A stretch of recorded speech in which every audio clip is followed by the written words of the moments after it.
আজি আমাৰ নগাঁও জিলাৰ ৰূপহীহাটত এখন গণসমাৱেশ হৈছিলে। বিশাল গণসমাৱেশ, হাজাৰ হাজাৰ মানুহ উপস্থিত আছিলে আৰু সেই অঞ্চলৰ সংখ্যালঘু ৰাইজে আজি শপত লৈছে যে 2026 চনত যিকোনো প্ৰকাৰে বিজেপিক পৰাভূত কৰিব লাগিব আৰু সংখ্যালঘু ৰাইজে সিদ্ধান্ত লৈছে যে বিজেপিক পৰাভূত কৰিবলৈ হ'লে বিৰোধী দলবিলাক একলগ হ'ব লাগে। বিজেপি আৰু AIDF দুটা সাম্প্ৰদায়িক দল, এটা হিন্দু সাম্প্ৰদায়িক দল আৰু আনটো মুছলমান সাম্প্ৰদায়িক দল।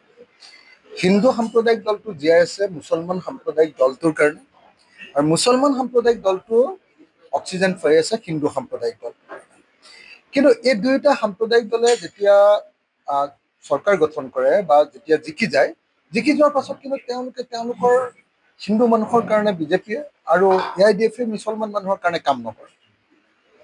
আজি পেট্ৰলৰ দাম বাঢ়িছে, মুছলমানৰ কাৰণেও 100 টকা, হিন্দু মানুহৰ কাৰণেও 100 টকা। আজি মিঠাতেলৰ দাম বাঢ়িছে, 210 টকা হৈছেগৈ মিঠাতেলৰ দাম। হিন্দু মানুহৰ কাৰণেও 210 টকা, মুছলমানৰ কাৰণেও 210 টকা। এই যিটো পৰিস্থিতি যে এফালেদি তেওঁলোকে হিন্দু মুছলমানৰ ৰাজনীতি কৰে, অথচ হিন্দুৰ স্বাৰ্থ পূৰণ কৰিব পৰাৰ কাৰণে কোনো কাম নহয়। গতিকে এনেকুৱা পৰিস্থিতিত অসমৰ ৰাইজে এটা বস্তু বুজি উঠিছে যে দুটা সাম্প্ৰদায়িক দলক যদি আমি পৰাভূত কৰিব নোৱাৰোঁ,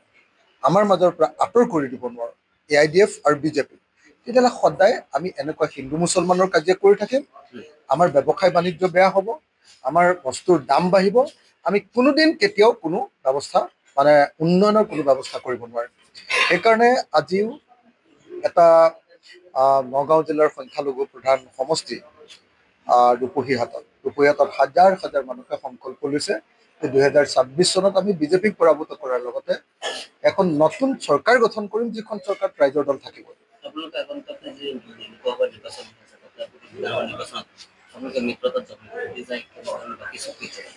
মানে 2026 চনৰ বিধানসভা নিৰ্বাচনত বিজেপিক পৰাভূত কৰিবৰ কাৰণে সকলো বিৰোধী দল একলগ হ'বই লাগিব, হোৱাটো দৰকাৰ। আৰু সেই কামটো কৰিবৰ কাৰণে আমি বহুবাৰ আমাৰ দলৰ তৰফৰ পৰা, ৰাইজৰ দলৰ তৰফৰ পৰা আমি কংগ্ৰেছ দলক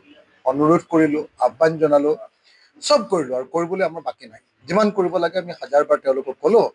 যে 2026 চনত বিজেপিক হৰুৱাবৰ কাৰণে আহক আমি সকলো একলগ হওঁ। কিন্তু এতিয়ালৈকে কংগ্ৰেছ একলগ হ'বৰ কাৰণে সন্মত হোৱা নাই। কংগ্ৰেছে এতিয়ালৈকে খাটাংকে কৈ দিয়া নাই যে একলগ হ'ব বা নহ'ব।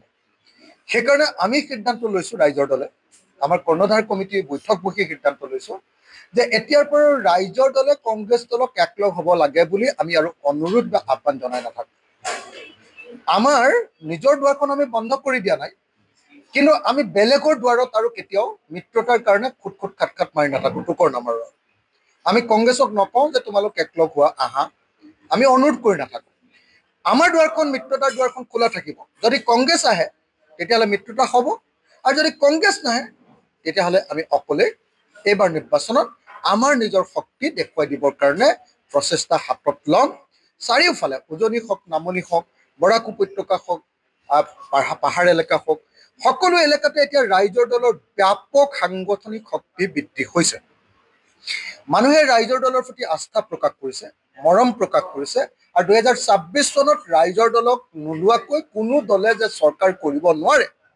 সেই বস্তুটো অসমৰ ৰাজনীতিত এতিয়া দেখ হৈ পৰিছে। সেইকাৰণে মই এই মুহূৰ্তত আমি এলায়েন্সৰ পক্ষত থকাৰ পাছতো আকৌ এবাৰ কৈছোঁ যে ৰাইজৰ দলে আৰু কেতিয়াও এলায়েন্স বিচাৰি কাকো অনুৰোধ কৰি নাথাকে। ৰাইজৰ দলে এলায়েন্সৰ পক্ষত আছে, আমাৰ দুৱাৰখন খোলা থাকিব। কোনোবা যদি এলায়েন্সৰ কাৰণে আহে তেতিয়াহ'লে এলায়েন্স হ'ব, আৰু যদি এলায়েন্সৰ কাৰণে নাহে তেতিয়াহ'লে নিশ্চিতভাৱে আমি ৰাইজৰ দল হিচাপে অকলশৰীয়াকৈ আমি নিৰ্বাচনত অৱতীৰ্ণ হ'ম, আৰু 2026 চনত বিজেপিক পৰাভূত কৰিবৰ কাৰণে আমাৰ যিমান শক্তি আছে সমস্ত শক্তিৰে আমি কাম কৰিম। আজি ইণ্ডিয়া টুডে এটা ভূমিকা তুলাইছে যে হিমন্ত বিশ্ব শৰ্মাতকৈ বৰসুভাই 10% বেছি ভোট হোৱাৰ সম্ভাৱনা আছে। মানে যদি মইতো গম নাপাওঁ বাৰু, মই এইমাত্ৰ আপোনালোকে দেখিছে মিটিঙৰ পৰা আহিছোঁ এইমাত্ৰ। যদি সঁচাকৈ হিমন্ত বিশ্ব শৰ্মা এইবাৰ নিৰ্বাচনত নিজিকে বুলি খবৰ আহিছে ইণ্ডিয়া টুডে ৰিপৰ্টত, তেতিয়াহ'লে এইটো অসমীয়া মানুহৰ কাৰণে খুব ভাল খবৰ। কাৰণ হিমন্ত বিশ্ব শৰ্মাৰ দিনত কোনো মানুহ শান্তিত থাকিবলৈ পোৱা নাই, এজনো ব্যৱসায়ী শান্তিত থাকিব পৰা নাই, এজনো চাকৰিয়াল শান্তিত থাকিব পৰা নাই, কোনো খেতিয়কৰ কাৰণে এটা কাম কৰা নাই, অকল হিন্দু মুছলমান কৰি আছে সব বস্তুবিলাকৰ দাম বঢ়াইছে আমাৰ একদম আপুনি দেখিছে যে একদম ৰিটেইল চেল খুচুৰা বেপাৰ কোনো গৈ বিজেপি চৰকাৰৰ দিনত আমাজনৰ হাতত দি দিছে অনলাইনৰ হাতত ফ্লিপকাৰ্টৰ হাতত দি দিছে বিদেশী কোম্পানীৰ হাতত দি দিছে যাৰ কাৰণে আজি অসমীয়া ডেকা ল'ৰাবিলাকে হয় হাজিৰা কৰিবলগীয়া পৰিস্থিতি হৈছে নহ'লে বা তেওঁলোক বেংগলোৰ চেন্নাই বা কেৰেলাত গৈ চিকিউৰিটি গাৰ্ড কৰিবলগীয়া হৈছে গতিকে অসমৰ মানুহৰ এতিয়া হিমন্ত বিশ্ব শৰ্মাৰ প্ৰতি কোনো ধৰণৰ আস্থা নাই গতিকে 2026 হিমন্ত বিশ্ব শৰ্মা পৰাভূত হ'বই বিজেপি পৰাভূত হ'বই সেইটো ইণ্ডিয়া গেটে কওক বা নকওক 2026 আমি বিজেপিক পৰাভূত কৰিম হিমন্ত বিশ্ব শৰ্মাক আমি শাসন ক্ষমতাৰ পৰা বিতাড়িত কৰিম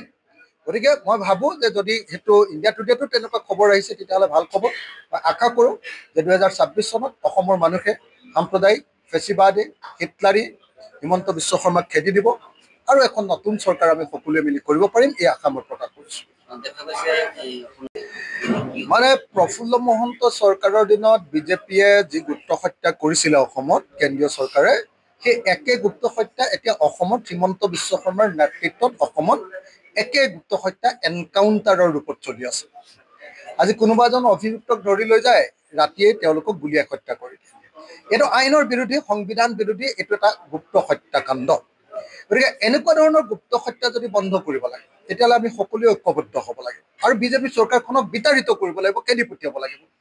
একেটা সময়তে কিন্তু বিজেপি চৰকাৰে বিচাৰি আছে যে নহয় হিন্দু মুছলমানৰ মাজত সংঘাত লগাব লাগে আৰু হিন্দু মুছলমানৰ মাজত সংঘাত বা কাজিয়া লগাবৰ কাৰণে হিমন্ত বিশ্ব শৰ্মা চৰকাৰে অসমীয়া যুৱকৰ হাতে হাতে বন্দুক তুলি দিব লাগিছে আমাক বন্দুক নহয় আমাক কলম লাগে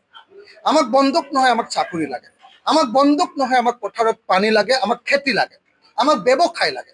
কিন্তু ইয়াৰ বিপৰীতে আমি দেখিবলৈ পাইছোঁ যে হিমন্ত বিশ্ব শৰ্মাই আমাৰ হাতে হাতে বন্দুক তুলি দিছে যাতে ভাই আৰু ভাইৰ মাজত কাজিয়া হয় যাতে সংঘাত আৰু সংঘৰ্ষৰ মাজেদি 2026 চনত বিজেপিয়ে যাতে আকৌ ক্ষমতালৈ আহিব পাৰে এই পৰিস্থিতিটোৰ কাৰণে আচলতে হিমন্ত বিশ্ব শৰ্মাই এনেকুৱা ধৰণৰ অত্যন্ত দুৰ্ভাগ্যজনক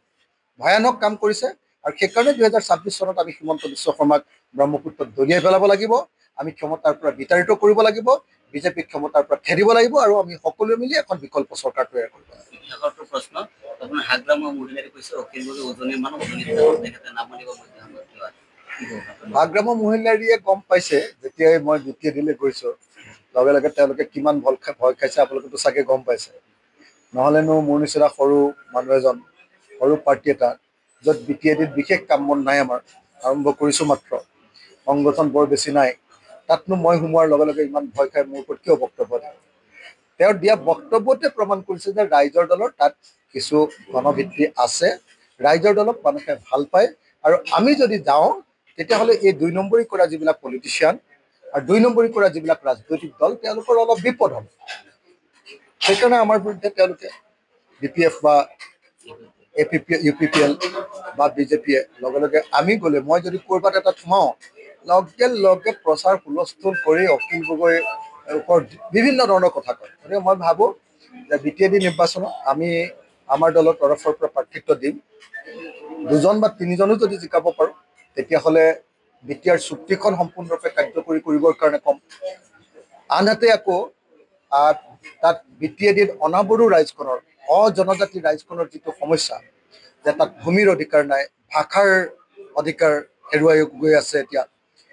ৰাজনৈতিক অধিকাৰ হেৰুৱাই গৈ আছে এই প্ৰশ্নবিলাক উত্থাপন কৰিবৰ কাৰণে অসম বিধানসভাত যেনেকৈ এজন বিধায়ক হিচাপে ৰাইজৰ দলে অখিল গগৈ কৰে তাত বিটিএডিটো বিটিচিটো এই কথাটো ক'বৰ কাৰণে ৰাইজৰ দলৰ বিধায়ক লাগে কি কয় পাৰিষদ লাগে কাউন্সিলৰ লাগে সেইকাৰণে আমি চেষ্টা কৰিম যে 2026 চনত